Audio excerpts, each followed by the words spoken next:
ప్రముఖ choreographer Johnny master లైంగిక వేధింపుల వ్యవహారం తెలుగు చలనచిత్ర పరిశ్రమలో తీవ్ర దుమారాన్ని రేపుతోంది. ఈ ఉదంతంపై ఇప్పటికే పోలీసులు కేసు నమోదు చేయగా టాలీవుడ్లోని లైంగిక వేధింపుల పరిష్కార కమిటీ కూడా తీవ్రంగా స్పందించింది. కొరియోగ్రాఫర్ అసోసియేషన్ అధ్యక్షుడి బాధ్యతల నుంచి జానీ మాస్టర్ను తప్పించారు. చిత్ర పరిశ్రమలో మహిళలు వేధింపులకు గురైతే ధైర్యంగా ఫిర్యాదు చేయొచ్చని, వారి వివరాలు గోప్యంగా ఉంచుతామని కమిటీ స్పష్టం చేసింది. కాగా రేపు జానీ మాస్టర్కు నోటీసులు ఇవ్వనున్నారు పోలీసులు. ఇప్పటికే బాధితురాలు ఇంటికి వెళ్లిన పోలీసులు పలు విషయాలపై ఆరా తీశారు.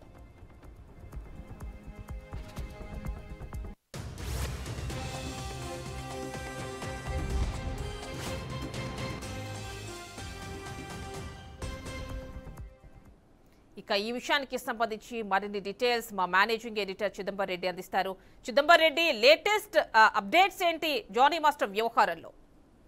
అయితే జానీ మాస్టర్ వ్యవహారానికి సంబంధించి ఇప్పటికే భిన్న వాదనలు వినిపించాయి మొదట్లో. తర్వాత అంటే ఒక్కొక్క విషయం వెలుగులోకి వస్తున్న నేపథ్యంలో పూర్తి స్థాయిలో ఎవరైతే కొరియోగ్రాఫర్, ఫీమేల్ కొరియోగ్రాఫర్ ఉన్నారో తనకి పూర్తి స్థాయిలో మద్దతు లభిస్తుందని అయితే మనం చెప్పవచ్చు. ఎందుకంటే ఇప్పటికే కొరియోగ్రాఫర్ అసోసియేషన్ సంబంధించి వాళ్ళు ఇప్పటికే స్పందించడం జరిగింది. దానికి సంబంధించి ఒక కమిటీని వేసి అసలు నిజాలు ఏంటి అని తెలుసుకునే ప్రయత్నం చేయడంతో పాటు ఎఫ్ఐఆర్ నమోదైన నేపథ్యంలో, ఎందుకంటే 0 ఎఫ్ఐఆర్ నమోదైన నేపథ్యంలో మహిళా పోలీసులు, ఒక 3 మహిళా పోలీసులు సోమవారం సాయంత్రం వెళ్లి ఆమెను కలిసి పూర్తి స్థాయిలో అసలు ఏంటి, ఆమె ఎదుర్కొన్న ఇబ్బందులు ఏంటి అనే దాని మీద కూడా పూర్తి స్థాయిలో సమాచారం సేకరించారు. అంతేకాకుండా నిన్న మనం చూసాము ఝాన్సీ, ఆర్టిస్ట్ ఝాన్సీ నేతృత్వంలో తమ్మారెడ్డి భరద్వాజ, అలాగే మరికొంతమంది ఫిల్మ్ ఇండస్ట్రీకి సంబంధించిన కొంతమంది కూడా ఆమెను కలిసి పూర్తి స్థాయిలో సమాచారం సేకరించే ప్రయత్నం చేసిన నేపథ్యంలో జానీ మాస్టర్ వైపు తప్పు ఉంది అనే విధంగా ఒక ప్రాథమిక అంచనాకు వచ్చినట్టుగా మనకు తెలుస్తుంది. అంతేకాకుండా జానీ మాస్టర్ బయటకు వచ్చి దీని గురించి మాట్లాడితే తప్ప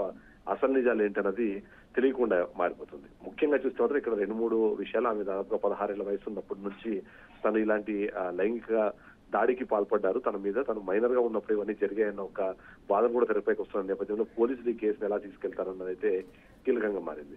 అందులో ముఖ్యంగా 2 విషయాలు. ఒకటి, ఇప్పటికీ జనసేన తనని వాళ్ళ పార్టీ కార్యక్రమాలకు దూరంగా ఉండాలంటూ ఆదేశించిన నేపథ్యంలో పోలీసులు కూడా తనకి నోటీసులు ఇచ్చే అవకాశం అయితే కనిపిస్తుంది. ఎందుకంటే ఇప్పటికే జానీ మాస్టర్ బయటికి రాలేదు. అంతేకాకుండా ఇప్పటి వరకు ఈ కేసుకు సంబంధించి రెస్పాండ్ అవ్వకపోవడమే కాకుండా తను పరారీలో ఉన్నట్టుగా కొన్ని అనుమానాలు అయితే వ్యక్తమవుతున్నాయి. ఈ సందర్భంలో నార్సింగ్ పోలీసులు ఇప్పటికే నెల్లూరు పోలీసులను సంప్రదించి అక్కడ ఏమైనా తను ఉన్నారా అని వివరాలు సేకరించే ప్రయత్నం చేస్తాం. కానీ జానీ మాస్టర్ నేటివ్ నెల్లూరు కాబట్టి అక్కడ ఏమైనా తను ఉన్నారా అని తెలుసుకునే ప్రయత్నం చేస్తున్నారు. అంతేకాకుండా ఇప్పటికే తనకు నోటీసులు ఇచ్చి తన వర్షం తీసుకున్న తర్వాత కేసు, ఎందుకంటే ఇప్పటిదాకా తను ఇచ్చిన ఎఫ్ఐఆర్ ప్రకారము ఆ ఎఫ్ఐఆర్ కూడా తను ఏంటంటే పేరు, అంటే ఎవరైతే తన వల్ల ఎవరి వల్ల అయితే తను బాధింపబడిందో అతని పేరు లేకుండా 0 ఎఫ్ఐఆర్ నమోదు చేసే క్రమంలో ఆ కంప్లైంట్ కాపీకి సంబంధించిన దాన్ని తను సపరేట్ గా ఇచ్చింది. కాబట్టి ఎఫ్ఐఆర్ లో కూడా ప్రస్తుతానికి జానీ మాస్టర్ పేరు లేదు, కేవలం ఒక కొరియోగ్రాఫర్ అని మాత్రమే మెన్షన్ చేసిన నేపథ్యంలో తన దగ్గర నుంచి వర్షం తీసుకున్న తర్వాత పూర్తి స్థాయిలో అయితే నమోదు చేసే అవకాశం మనకు కనిపిస్తుంది.